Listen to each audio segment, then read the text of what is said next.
Albert Einstein reportedly called compound interest the eighth wonder of the world. He said, "He who understands it, earns it. He who doesn't, pays it." That one sentence holds a powerful secret to your financial future. It explains how some people build massive wealth without a huge income, while others work hard their whole lives and end up with nothing but bills. This isn't a lottery ticket or some get-rich-quick scheme. This is a mathematical law, like gravity. It is always working, either for you or against you. The choice of which side you are on is entirely up to you, and it starts today. Think of your money like a small snowball at the top of a very long, snowy hill. If you give that snowball a gentle push, it starts to roll. As it rolls, it picks up more snow, getting bigger and bigger. The bigger it gets, the faster it rolls, and the more snow it collects with each rotation. This is exactly how compound interest works with your savings and investments. Your money earns interest, and then that interest starts earning its own interest. Over time, that tiny snowball of money can grow into a huge boulder of wealth, providing you with financial peace and freedom. This force is neutral. It does not care if you are a good person or a bad person. It does not care about your job title or your background. It only follows the rules of math. When you invest your money, you are pushing the snowball down the hill, and it works for you. Visual. Simple interest versus compound interest. Each dollar you save is like a little employee. That employee goes out and works to bring back more money. Interest. Then the new money you earned also becomes an employee and goes to work. This creates a team of money-making employees that grows larger every single year. You are no longer trading just your time for money. Your money is now working for you. Imagine you invest $1,000 in a good mutual fund that has an average historical return of 10% per year. After the first year, you would have $1,100. You earned $100. But in the second year, you aren't just earning interest on your original $1,000. You are earning interest on the full $1,100. So you would earn $110, bringing your total to $1,210. That extra $10 might not seem like much, but that is the compound interest starting to kick in. It is the snowball picking up its first new layer of snow. It's a small start, but it's the beginning of something huge. The most crucial ingredient in the compound interest equation is not the amount of money you invest. It is time. Meet Maria. She starts investing $100 every single month at age 25. She puts it into a simple index fund that averages a 7% annual return. She never touches it. She just keeps adding her $100 every month like clockwork. By the time she is ready to retire at age 65, her account will have grown to over $239,000. Her total contribution over those 40 years was just $48,000. That means over $191,000 of her final balance came from compound growth. Now consider her friend John. He waits until he is 45 to start investing. He invests $300 every month. High-interest debt is the evil twin of compound interest. Credit cards are designed to trap you. Payday loans are designed to trap you. Title loans are designed to trap you. Some personal loans are designed to trap you. They offer easy access to money, but at a terrible price. The interest rates are often so high that they create a reverse snowball where your debt grows larger and faster each month, even if you are making payments. Imagine you have a credit card with a $5,000 balance and a 20% annual percentage rate. The minimum monthly payment is often calculated as a small percentage of the balance, say 2%, which would be $100. In that first month, the interest charge alone is about $83. $5,000 times 20% divided by 12 months. Visual. Pie chart. $100 payment, $83 interest, $17 principal. The other $83 is pure profit for the credit card company. Your balance only drops to $4,983. The next month, the cycle repeats.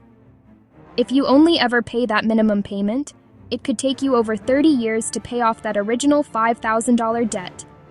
During that time, You would pay the credit card company more than $11,000 in interest payments alone. You paid for the item 3 times over. This is financial quicksand. Your hard-earned money is being vaporized. This is why you have to get angry about your debt. You have to see it for what it is, an enemy that has invaded your life and is stealing your future. You are working too hard to give your money away to a bank. Every dollar you pay in high interest is a dollar that cannot be used to build your own wealth, protect your family, live your dreams. You must decide to fight back. The first step in winning any battle is to identify your enemy. Go find your statements and look at the interest rates. Find the highest one. That is your first target. You can turn the tables. You can make this powerful force work for you, not against you. This essay will show you exactly how to do that, step by simple step. You can take control of your money, starting right now.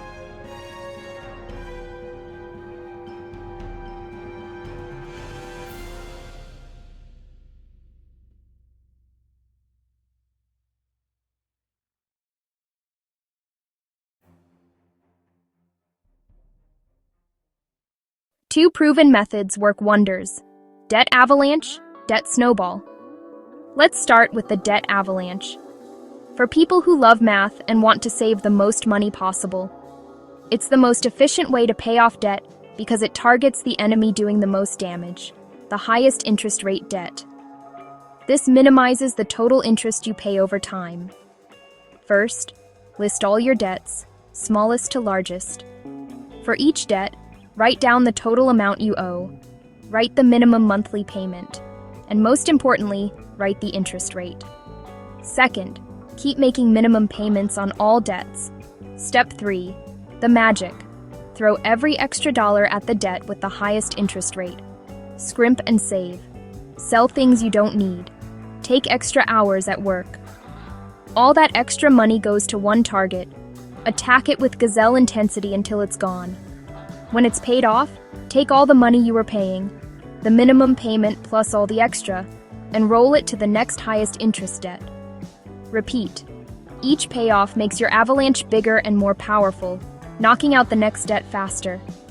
It saves you the most money long-term and gets you out of debt fastest.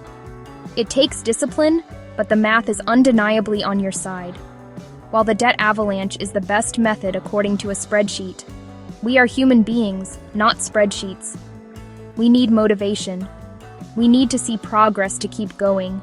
That is where the debt snowball comes in. The debt snowball method is designed to build momentum and keep you fired up on your journey to becoming debt-free. The first steps are exactly the same as the debt avalanche. You must list all of your debts, but this time, you order them from the smallest balance to the largest balance, regardless of the interest rate. You will continue to pay the minimum payments on all of your debts to keep them current. This is a non-negotiable part of the plan. Now, for the attack. You take every extra dollar you can find and throw it at the smallest debt on your list. You focus all your energy on knocking out that one little debt as quickly as possible. When you pay it off, you get to celebrate. You have won a battle. After you have paid off that first, smallest debt, you take the money you were paying on it, the minimum payment plus all the extra cash, and you add it to the minimum payment of the next smallest debt. Now you have a larger snowball of money to throw at the next target. As you pay off each debt, your snowball payment grows and you knock out the remaining debts faster and faster. It gives you hope. Talking about these ideas is one thing, but action is what creates change. You do not have to wait for the new year or for next month to start. You can take control of your financial life today, right now. The journey out of debt and into wealth is built on a series of small, consistent steps.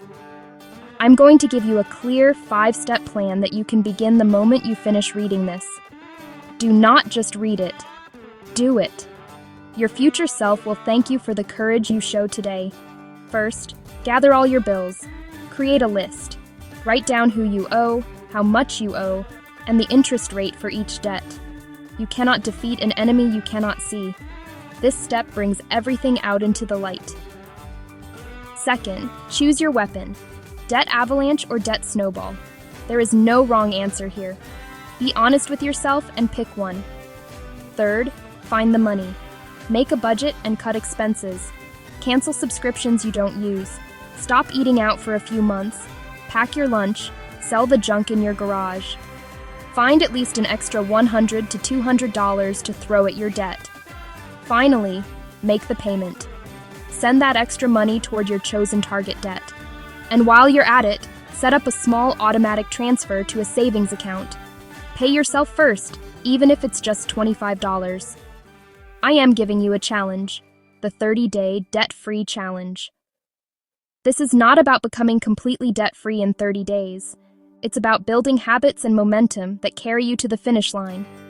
For the next 30 days, commit to specific daily actions. Here is your plan for the first week. Day 1. List all your debts and interest rates. Day 2. Choose your method. Day 3. Create a simple written budget. Day 4. Cut one expense. Day 5. Make your first extra debt payment. Day 6. Track your spending today. Day 7. Track your spending today. For the rest of the 30 days, track your spending every single day. Look for more ways to save money. Increase your extra debt payments. Get accountability. Each week, check the balance of your target debt. Watch the balance go down.